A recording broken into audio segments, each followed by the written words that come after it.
The first thing I saw when I stepped into the command office was the uniform. Perfectly pressed. Dark blue. Medals aligned so precisely it looked like someone had measured every millimeter with a ruler. And on the shoulders, 4 silver stars. My brain stalled for a second because Marines at my level do not casually walk into rooms with a 4-star general. Not unless something has gone very wrong. The room was quiet enough that I could hear the soft hum of the air conditioner through the vents. My commanding officer stood near the wall, stiff as if he were carved out of stone. The general sat behind the desk, and he was looking directly at me. Not the distant glance a senior officer gives a Marine he has never met. No, this was the look of someone who already knew exactly who I was. Then he spoke. Sergeant Olivia Carter. The sound of my name in his voice made my stomach tighten, because the moment I heard him, I recognized his face. 2 weeks earlier, I had seen that same face in a small roadside coffee shop outside Camp Pendleton. Back then, he wasn't wearing 4 stars. He was wearing a faded veteran's cap and an old jacket. And I had quietly paid for his coffee when the cashier said his card was declined. At the time, I thought it was nothing. Apparently, it wasn't. 2 weeks earlier, my day had ended like most days on base, long, exhausting, and full of paperwork. I worked logistics at Camp Pendleton, which meant my job rarely looked dramatic from the outside. No helicopters, no combat drills, just endless reports, equipment inventories, and supply chains that had to function perfectly so every Marine had what they needed. But anyone who has served knows the truth. A military base only runs smoothly when every piece behind the scenes works. And lately, things inside our unit had been anything but smooth. Captain Daniel Reeves ran our department with the kind of discipline that made people nervous just walking past his office. He believed mistakes should be corrected immediately and publicly. The problem was that immediately usually meant humiliating someone in front of the entire unit. That afternoon had been another example. We were reviewing supply logs when Lance Corporal Ramirez made a small reporting error. Nothing serious. A number entered in the wrong column. Reeves slammed the folder onto the table. "Is this what passes for attention to detail now?" he snapped. The room went silent. Ramirez stood there stiffly, eyes fixed on the floor. I could see the embarrassment written across his face. Every Marine in the room knew the mistake wasn't a big deal. But Reeves kept going. If you can't handle basic paperwork, maybe you shouldn't be wearing that uniform. No one said anything. In the Marine Corps, you learn quickly that challenging an officer publicly can end a career faster than a mistake ever will. Still, I remember thinking that leadership built on humiliation rarely produces stronger Marines. When the meeting ended, Ramirez approached my desk quietly. "Sergeant Carter, could you check something for me?" I took the report from his hands and fixed the entry in less than a minute. "Relax," I told him. "Everyone makes mistakes." He nodded. But the tension in his shoulders didn't disappear. That was the atmosphere in our office lately. Everyone careful. Everyone quiet. That evening I left the base later than usual. The California sky had already faded into deep orange and purple as the sun dipped behind the hills. Instead of driving straight home, I pulled into a small coffee shop just outside the main highway. It was the kind of place most Marines passed without noticing, one of those roadside cafes that stayed open late for travelers and night shift workers. The bell above the door chimed when I stepped inside. A few people were scattered around the tables, and the smell of fresh coffee filled the air. I joined the short line at the counter. That's when I noticed the man standing in front of me. He looked older, maybe in his 70s. He wore a faded Marine Corps veteran cap and a dark jacket that had clearly seen better days. But his posture caught my attention. Straight back. Calm shoulders. The kind of quiet discipline you only see in people who spent years in uniform. When the cashier handed him the receipt, she frowned. "I'm sorry."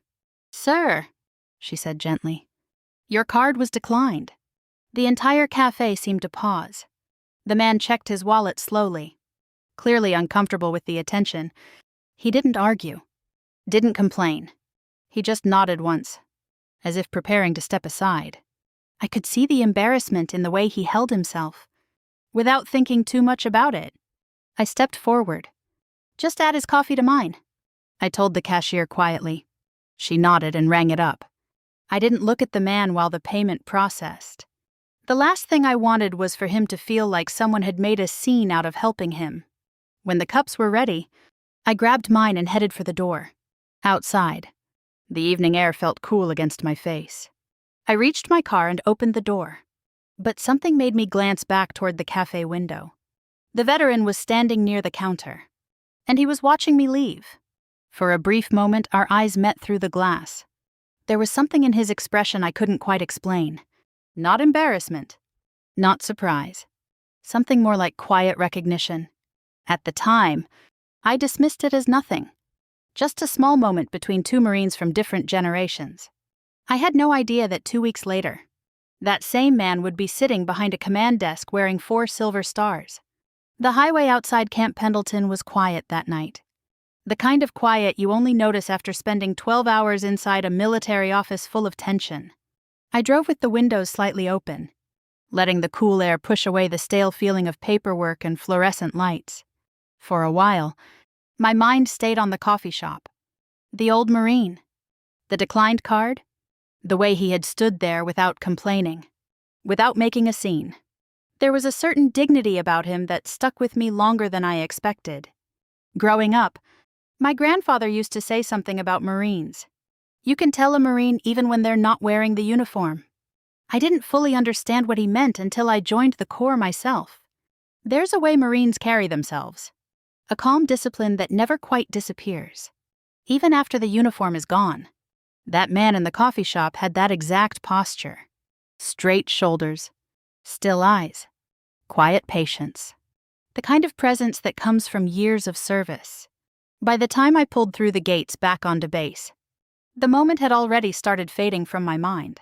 In the Marine Corps, every day brings enough stress to push yesterday's memories aside.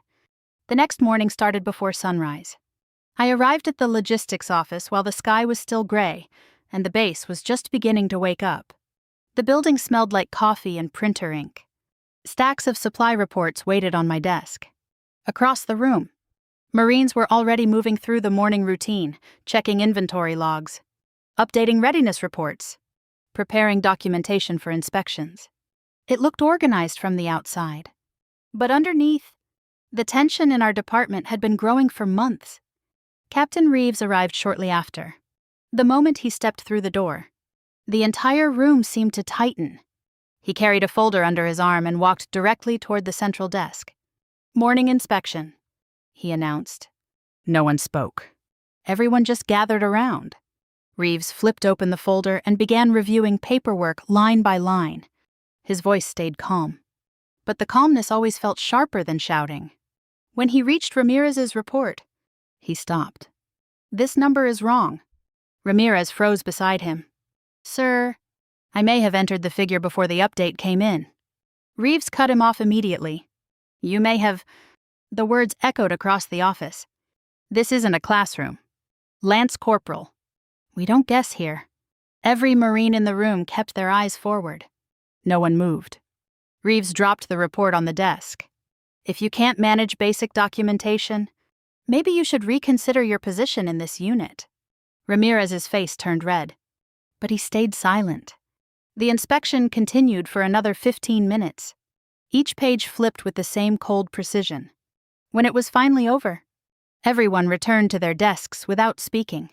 Ramirez walked over to mine a few minutes later, holding the corrected report. "Sergeant Carter, could you double-check this?" I reviewed the numbers quickly. "You just needed to update this line," I said.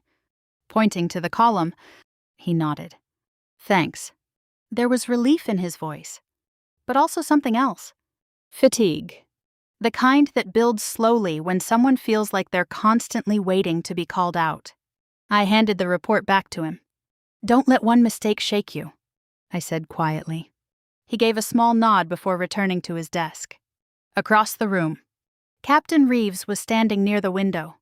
For a moment, I thought he wasn't paying attention. Then he glanced over at me. Not a long look, just a quick, measuring glance, like he was noting something. Later that afternoon, My name appeared on the office intercom. Sergeant Carter. Captain Reeves would like to see you. His office door was already open when I arrived. He sat behind the desk with his hands folded neatly in front of him. Close the door. I did. For a few seconds, he simply watched me. You have a reputation in this department, he said finally. I wasn't sure if that was meant as praise or warning. Sir, you tend to assist the junior Marines frequently. The way he said it made the statement sound like a problem. I try to make sure the reports are correct before submission. Sir, Reeves leaned back slightly in his chair. Be careful with that approach. Sergeant, I stayed silent. In the Marine Corps, leadership flows through the chain of command. When Marines start believing someone else will protect them from accountability, he paused. Discipline begins to erode. I understand. Sir, his eyes stayed on me a moment longer. Good. The meeting ended as abruptly as it started. When I stepped back into the hallway, I let out a slow breath I hadn't realized I was holding. That evening, the base felt strangely restless. Rumors moved through the buildings faster than official announcements ever did. By dinner time, everyone had heard the same story. A senior commander from Washington was visiting several bases across the country. Not for ceremonies, for quiet evaluations. No schedule, no warning, just sudden appearances and private meetings. Inside the logistics office, Captain Reeves reacted immediately. More inspections, more paperwork reviews, more pressure. It was as if the entire department had suddenly become a test. 2 days later, I received an official notification through the base system. Subject line: Personnel Review Meeting. My name: Headquarters Command. 2 weeks from now. No explanation. I read the message twice before closing the screen. For the rest of the afternoon, I tried to focus on work, but one strange thought kept drifting back into my mind. The coffee shop. The quiet Marine with the declined card. The way he had watched me leave. It didn't make sense. But for some reason, I couldn't shake the feeling that the small moment in that cafe wasn't as ordinary as it had seemed. The 2 weeks between that message and the meeting at headquarters felt longer than any deployment preparation I had ever experienced. In the Marine Corps, uncertainty has a strange way of creeping into every part of your day. Was the meeting about performance? A transfer? An investigation? No one tells you. You just wait. And waiting gives your mind too much time to imagine possibilities. Life inside the logistics office continued exactly the same on the surface. Every morning began with reports. Every afternoon ended with inventory checks. The supply chain never stopped moving. But underneath that routine, something had shifted across the base. You could feel it in the conversations that stopped when officers walked into a room. You could hear it in the quiet way Marines asked each other questions in the hallway. Have you heard anything? No. Something's going on, though. Captain Reeves seemed to feel it too. If anything, he became more intense as the days passed. One morning he arrived earlier than everyone else and started reviewing supply records before the rest of the unit even sat down. By the time we gathered for inspection, several folders were already stacked neatly on his desk. He tapped one of them with a finger. These reports will be reviewed personally by command if necessary, he said. His eyes moved slowly across the room. Every number must be perfect. No one asked why. In the Marine Corps, when an officer starts emphasizing perfection, it usually means pressure is coming from somewhere higher. After the meeting ended, Ramirez leaned toward me quietly. You think this is about that inspection rumor? I kept my voice low. What rumor? He glanced around before answering. People are saying a general from Washington is visiting bases without warning. I looked at him. Where did you hear that? Motorpool. Someone said a colonel from another unit got called into headquarters last week. Rumors spread fast on a base. Sometimes they were wrong. But sometimes they started because someone had seen something they weren't supposed to see. Over the next few days, the atmosphere kept tightening. Reeves scheduled additional report reviews. He stayed later in the office than usual, double-checking documents that had already been approved. More than once I noticed him studying personnel files. Not just the junior Marines. Mine too. One evening I stayed behind after most of the unit had left. The building was quiet except for the hum of computers and the distant sound of trucks moving across the base. I was finishing the weekly supply summary when my screen refreshed with a military news update. It was a short article about senior leadership within the Marine Corps. Most of it talked about upcoming training initiatives and strategic planning. But near the bottom of the page was a short paragraph that caught my attention. It mentioned a 4-star Marine Corps commander traveling across several installations to observe leadership environments. The visits were described as informal, unannounced, focused on culture rather than operational statistics. The article included a name, General Thomas Whitaker. I stared at the screen for a moment longer than necessary. For some reason, the name felt familiar, but I couldn't place it. Eventually, I closed the page and finished my report. Still, the thought lingered in the back of my mind. Over the next week, the pressure inside our office kept increasing. Reeves started conducting random desk inspections. He checked supply logs personally instead of trusting the sergeants who normally handled them. Once he even called the entire unit together just to review formatting on documentation. It was like he was preparing for something none of us could see yet. One afternoon he walked past my desk and paused. "Sergeant Carter." "Yes." "Sir, I want a complete review of the supply records under your supervision." "Yes." "Sir." Signed and submitted directly to me.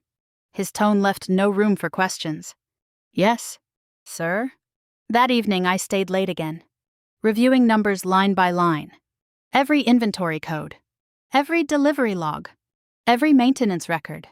The base outside grew quiet as darkness settled over the buildings. At some point I leaned back in my chair and rubbed my eyes. Through the office window I could see the distant lights of vehicles moving along the main road. For a moment my mind drifted back to the coffee shop again. The veteran, the declined card, the calm way he had stood there while everyone watched. Something about the memory still felt unfinished, like there had been more to the moment than I understood. I shook the thought away and returned to the reports. 2 days before the meeting at headquarters, the official reminder arrived in my inbox. Report to Headquarters Command. 0800. Dress uniform required. I read the message slowly. Dress uniform? That detail alone changed the weight of the meeting. On a marine base. Dress uniforms usually mean one of 3 things: ceremony, discipline, or recognition. And there was no ceremony scheduled that week. The night before the meeting, I stayed in the office until almost 9, finishing the final report Reeves had requested. When I finally shut down the computer, the building was almost empty. I stepped outside and locked the door behind me. The base was quiet under the dim yellow lights. Driving home, I found myself thinking about the coffee shop again. I tried to figure out why that moment kept returning to my mind. It had been simple. A Marine helping another Marine. Nothing unusual. Nothing important. But as I pulled into my apartment parking lot, a strange thought crossed my mind. Sometimes, the moments that seem the smallest are the ones that connect to something much larger. At the time, I had no idea how true that thought would turn out to be the next morning when I walked into headquarters. I spent longer than usual preparing my dress uniform that morning. Every Marine knows how to wear it correctly. But when you're heading to headquarters without knowing why, every detail suddenly feels more important. The creases had to be sharp, the ribbons perfectly aligned, the collar straight. When I finished, I stood in front of the mirror for a moment longer than necessary. Dress uniforms are meant for ceremonies, promotions, and official reviews. They carry a certain weight the daily camouflage uniforms don't. Seeing myself in it that morning made the meeting feel even more serious. The drive to headquarters took less than 10 minutes. Camp Pendleton was already awake. Marines moved between buildings. Trucks rolled across the wide roads, and the distant sound of helicopters drifted across the morning air. Everything looked normal. But when I turned into the headquarters parking lot, something felt different. Several black government vehicles were parked near the entrance. Not the usual base transport. These were the type reserved for senior command visits. I parked and stepped out of the car, adjusting the edge of my jacket before walking toward the building. The headquarters complex always felt quieter than the rest of the base. Inside, conversations were softer. Footsteps echoed more sharply in the hallways. I approached the front desk and handed my identification to the staff officer behind the counter. Sergeant Olivia Carter reporting for scheduled meeting. Sir. He checked a list on his screen and nodded. Yes. Sergeant. Please wait outside the command office. The hallway outside the office was empty except for a single bench against the wall. I sat down and waited. A few minutes later, the command door opened and a colonel stepped out. He didn't look at me, but I noticed the tight expression on his face as he walked down the hallway. Something about the moment made the silence feel heavier. Another 10 minutes passed. Then the door opened again. A young officer stepped into the hallway. Sergeant Carter. Yes, sir. You may come in. I stood, smoothed the front of my jacket, and walked through the doorway. The command office was larger than I expected. Large windows looked out over the base, and a long desk stood near the center of the room. My base commander was standing near the wall. Another senior officer stood beside him holding a tablet. But the man behind the desk was the one who immediately captured my attention. His Marine Corps uniform was flawless. Rows of ribbons covered his chest, and on his shoulders were 4 silver stars. The room seemed to shrink slightly as I came to attention. Sergeant Olivia Carter reporting as ordered. Sir. My voice sounded steady, but inside my pulse was beating faster than usual. The general studied me quietly for a moment. Then he nodded slightly. At ease. Sergeant. I shifted my stance but remained standing. For a few seconds, no one spoke. I was focused mostly on the rank in front of me. 4-star generals don't normally call logistics sergeants into private meetings, which meant whatever this was about, it mattered. Then the general leaned forward slightly and looked directly at my face. And something strange happened. A faint sense of recognition passed through my mind. It wasn't clear at first. Just a feeling that I had seen this man somewhere before. But that didn't make sense. Someone at his level would have been impossible to forget. Still, something about his eyes seemed familiar. The general spoke calmly. Sergeant Carter. Yes. Sir. His voice carried a quiet confidence that filled the room without effort. Do you remember stopping at a small coffee shop outside the base about 2 weeks ago? The question caught me completely off guard. For a moment, my mind struggled to connect the conversation to anything important. A coffee shop? Sir.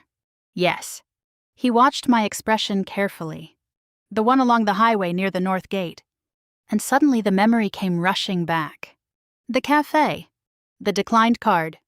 The quiet veteran standing at the counter. Yes. Sir, I said slowly. I stopped there after work. The general nodded once. Then he said something that made the entire room feel even quieter. I was the man standing in front of you in line. For a second I thought I had misunderstood him. But the more I looked at his face, the clearer the realization became. The same calm eyes. The same steady posture. The quiet presence that had stood at the coffee counter. My stomach tightened. You were the veteran. Sir. A faint smile touched the corner of his mouth. Yes. I felt heat rise slightly in my face as the full memory returned. The declined card? The awkward silence in the café. The moment I stepped forward to pay for the coffee. At the time it had felt completely ordinary. Just a Marine helping another Marine. Now that small moment was suddenly standing in the middle of a command office with 3 senior officers watching. For a moment, no one spoke. Then the general folded his hands on the desk. Sergeant Carter, he said calmly. That small moment at the coffee shop told me something very interesting. I waited. He leaned forward slightly. It told me more about leadership on this base than several official reports I've received. The words hung in the air, and suddenly I realized something that sent a quiet chill down my spine. This meeting wasn't about a cup of coffee. Something much bigger was happening inside the command structure of our base. For several seconds after the general mentioned the coffee shop, no one in the room spoke. The silence felt heavier than any inspection I had ever stood through. I remained at ease, but my mind was racing. I had expected questions about supply reports, maybe even a disciplinary review connected to Captain Reeves.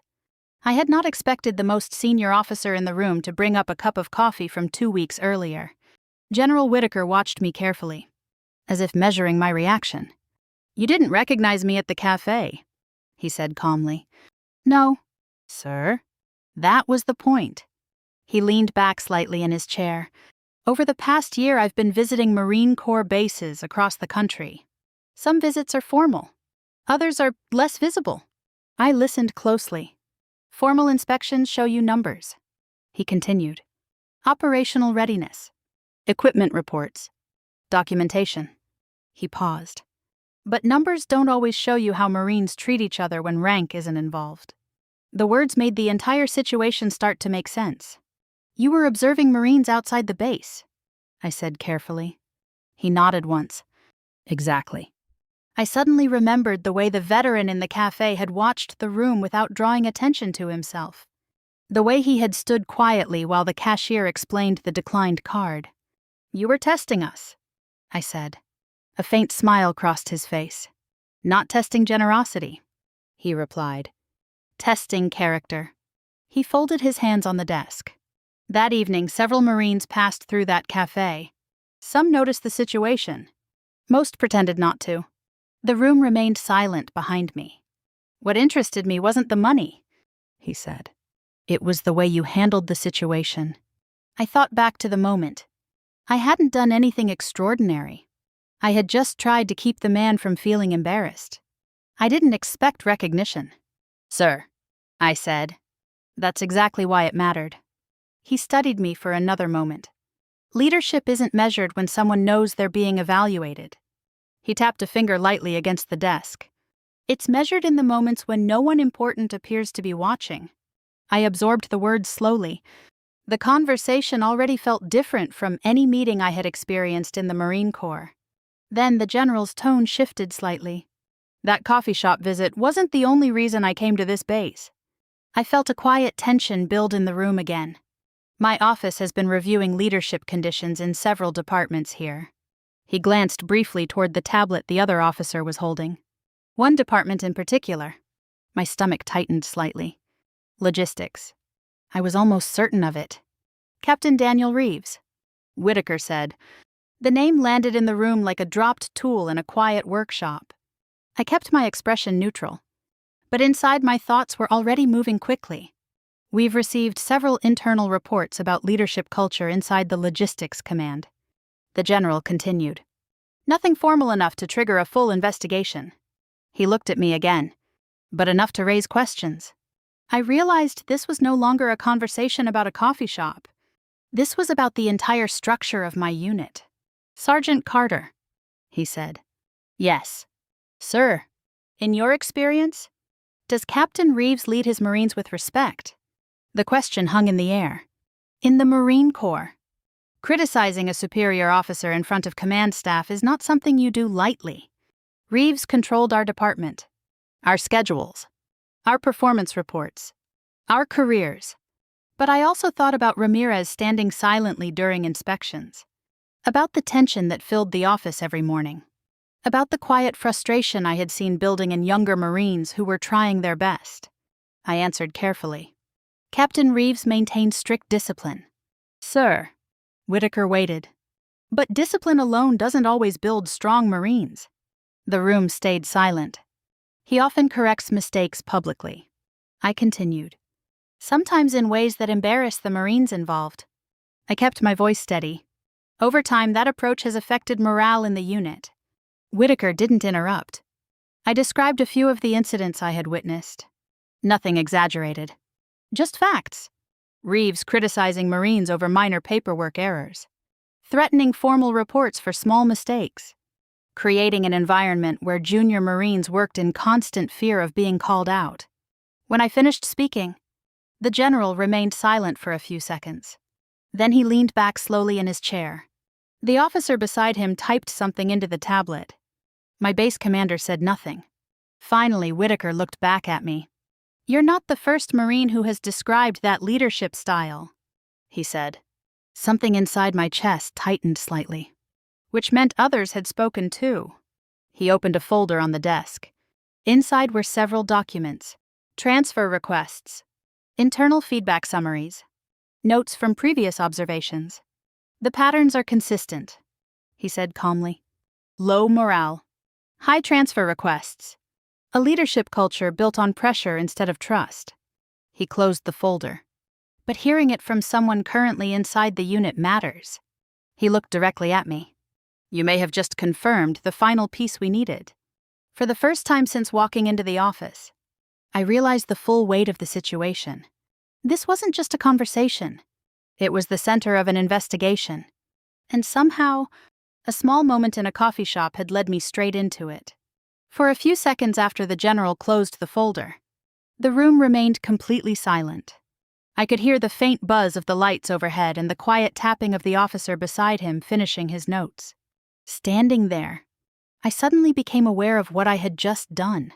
I had described the leadership style of my direct commanding officer to a 4-star general in the Marine Corps.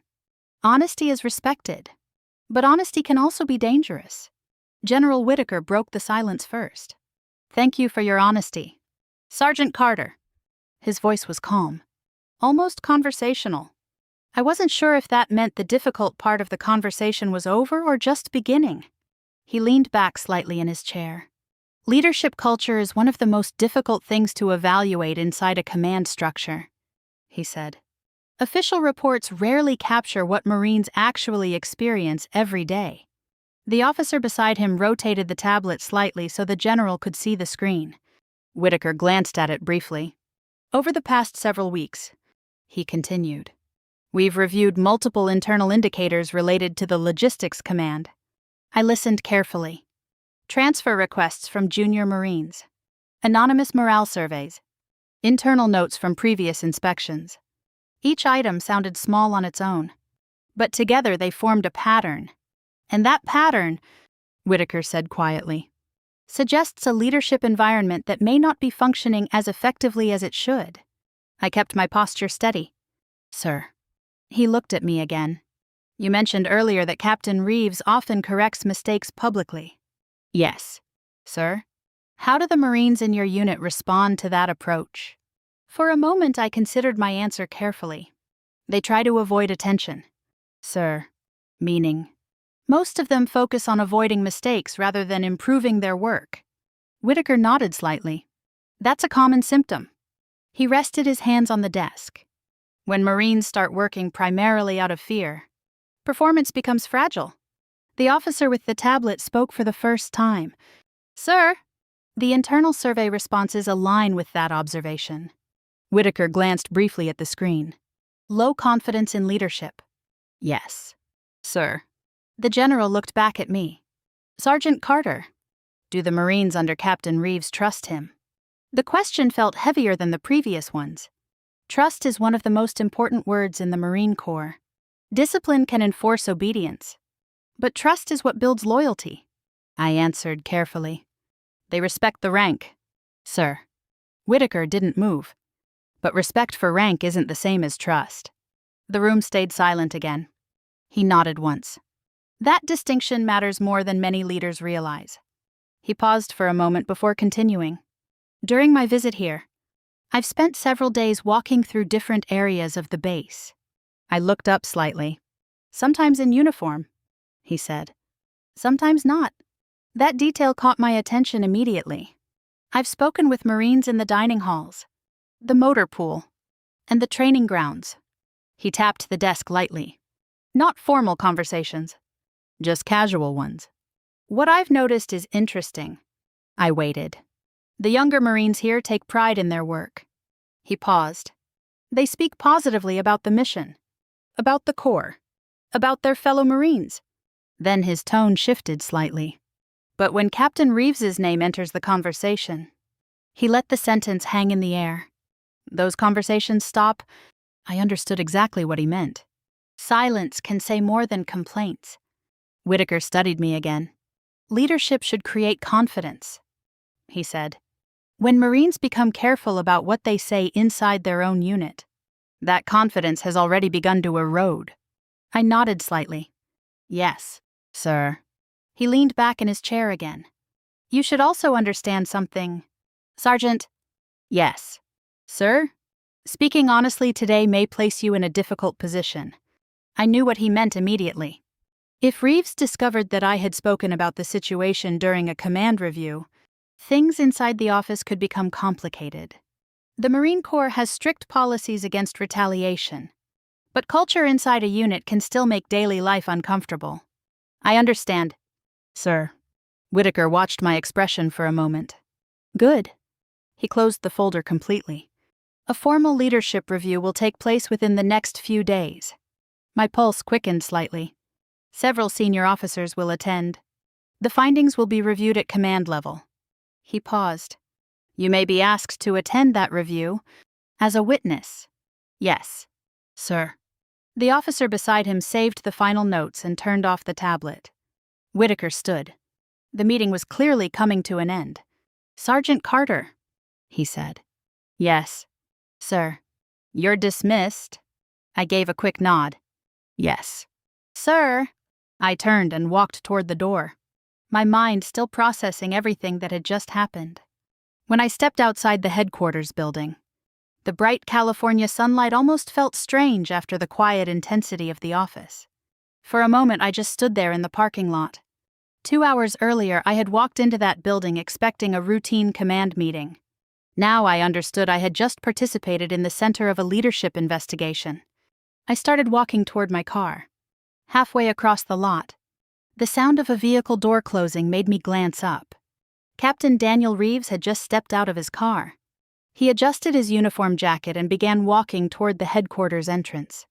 For a brief moment, our eyes met across the parking lot. His expression didn't change, but something in his gaze made my stomach tighten. As he walked past me without speaking, one thought crossed my mind. If he already knew an investigation was happening, things inside our unit were about to become very complicated. The leadership review was scheduled 3 days later. By the time that morning arrived, the entire base seemed to know something serious was happening. Rumors had moved through every department. No one knew the exact details, but everyone understood that headquarters had called a command review involving multiple senior officers. In the Marine Corps, that usually means someone's leadership is about to be examined very closely. I arrived at the headquarters building a few minutes before the meeting was scheduled to begin. The conference room was larger than the command office I had visited earlier in the week. A long table filled most of the room. Several colonels were already seated, quietly reviewing documents. General Whitaker sat at the head of the table, the same calm presence I remembered from the coffee shop. When he saw me enter, he nodded slightly. Sergeant Carter, take a seat. Yes. Sir. I sat in a chair near the back of the room. A folder rested in front of each officer. Digital tablets glowed softly with files and reports. The atmosphere inside the room was controlled and professional. But there was no mistaking the seriousness of the meeting. A few minutes later, the door opened again. Captain Daniel Reeves stepped inside. His uniform looked perfect. As always, his posture was straight, his expression confident. If he felt nervous, he hid it well. He nodded toward the officers around the table. Good morning, gentlemen. Whitaker returned the greeting. Captain Reeves, please have a seat. Reeves sat across from the general, placing his hands calmly on the table. For a moment, no one spoke. Then Whitaker began. This review concerns leadership conditions within the Logistics Command. His voice was steady and controlled. Captain Reeves, we'll be discussing several operational and personnel matters related to your unit. Reeves nodded. Of course. Sir. Whitaker opened a folder in front of him. Let's begin with overall performance metrics. For the next several minutes, the conversation focused on numbers. Supply readiness, equipment tracking, operational efficiency. Reeves answered every question confidently. Our unit maintains above-average readiness levels, he said. Supply accuracy remains within expected margins. From a purely technical perspective, his answers were correct. Logistically, our department performed well. But Whitaker closed the folder slowly. Performance statistics are only one measure of leadership. Reeves remained calm. Yes. Sir? Whitaker slid another document across the table. This file contains several personnel transfer requests from your department over the past 6 months. Reeves glanced down briefly. Transfers occur regularly in active units. Sir, that's true. Whitaker turned another page. What concerns us is the pattern. Another officer spoke. Multiple junior Marines requested reassignment within a short period. Whitaker continued. We also reviewed anonymous morale reports submitted through internal feedback channels. The room remained quiet as the general read from the document. Several Marines described an environment where mistakes are corrected publicly and aggressively. Reeves leaned slightly forward. Strict discipline is necessary in military operations. Sir. Whitaker nodded once. Yes. But discipline and humiliation are not the same thing. The tension in the room began to rise. Whitaker glanced toward me. Sergeant Carter. Yes? Sir. Please describe the leadership environment inside the logistics office. Every officer in the room turned slightly toward me. I stood. Captain Reeves maintained strict control over documentation and reporting procedures, I said. I kept my voice calm. Errors are often addressed publicly during inspections. And how does the unit respond to that approach? Most Marines focus on avoiding mistakes. Sir. Whitaker waited. Morale has declined over the past several months. I finished speaking and returned to my seat. Reeves turned slightly toward the table. With respect.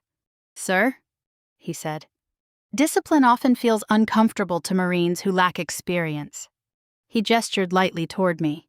Some members of the unit have encouraged a culture that questions authority. For a moment, I felt the tension tighten around the room. Reeves continued. Sergeant Carter has frequently intervened when junior Marines were corrected. The implication was clear, that I had undermined his authority. Whitaker didn't react immediately. Instead, he opened another file. This document contains notes from my observations during my visit to the base. Reeves's expression shifted slightly. Whitaker continued calmly. During the past several days, I spoke with multiple Marines across the installation. He looked directly at Reeves. Most expressed pride in their work. But when your name was mentioned, Captain Reeves, he paused. The conversation stopped. No one in the room moved. Whitaker placed the file on the table. Leadership is not measured only by efficiency. It's measured by trust. Another officer slid a document toward Reeves. Additional testimony from personnel has been included in the review. Reeves read the first page. For the first time since entering the room, his confidence faltered slightly. Whitaker folded his hands. Based on the findings presented here, Command has reached a decision. The room remained completely silent. Captain Daniel Reeves, Whitaker said calmly. You are relieved of command pending further administrative review. The words landed quietly, but their meaning was unmistakable. Reeves sat still for a moment. Then he stood. Yes. Sir? His voice was controlled, but the certainty that once filled it was gone. He turned toward the door. As he passed my chair, he didn't look at me. The door closed softly behind him. For a moment the room remained silent. Then Whitaker looked toward me again. Sergeant Carter. Yes, sir. In the Marine Corps, rank gives someone authority. He paused. But character is what earns loyalty. For a few moments after Captain Reeves walked out of the conference room, no one spoke. The door closed behind him with a quiet click that somehow sounded louder than anything that had been said during the entire review. Several officers looked down at their documents. Others exchanged brief glances. The tension that had filled the room all morning slowly began to fade. General Whitaker closed the folder in front of him. That concludes the review, he said calmly. Chairs shifted softly as the officers began gathering their papers. Conversation started quietly along the sides of the room as the meeting broke apart. I remained seated for a moment longer, letting everything settle in my mind. Just a few weeks earlier, Captain Reeves had been the most powerful person inside our department. Now his command had ended in a single sentence. Military careers can change that quickly. When I finally stood and walked out of the conference room, the hallway felt strangely ordinary. Marines moved between offices carrying folders and tablets. Phones rang behind closed doors. The base continued operating exactly the same as it had that morning. But for our unit, things had already begun to shift. Outside, the California sun was bright against the pavement of the headquarters parking lot. I paused near my car and took a slow breath. The entire chain of events replayed in my mind. The coffee shop, the declined card, the quiet decision to step forward and pay for a stranger's coffee. At the time, it had been such a small moment. Now I understood that moment had somehow placed me in the center of something much larger. Over the next few days, the change inside our department became obvious. An interim officer was assigned to oversee logistics while command reviewed the situation. The atmosphere in the office felt different almost immediately. Conversations that once stopped when a supervisor walked by now continued normally. Marines worked with more confidence. Lance Corporal Ramirez stopped by my desk one afternoon with a small grin. "Things feel different around here," he said. "They do," I replied. "Thanks for speaking up in that review." I shook my head slightly. "I just answered the questions." He nodded anyway. Still, after he left, I sat back in my chair for a moment. Leadership isn't always about dramatic moments. Sometimes it's just about creating an environment where people can do their jobs without fear. A few days later, I received another message from headquarters. It was much shorter this time. "General Whitaker would like to see you briefly this afternoon." When I arrived at the building, the mood felt far more relaxed than during the previous meetings. The general was waiting in a smaller office near the side hallway. He looked up as I entered. "Sergeant Carter." "Yes." "Sir." "At ease." I relaxed my posture slightly. Whitaker gestured toward a chair. "Sit down."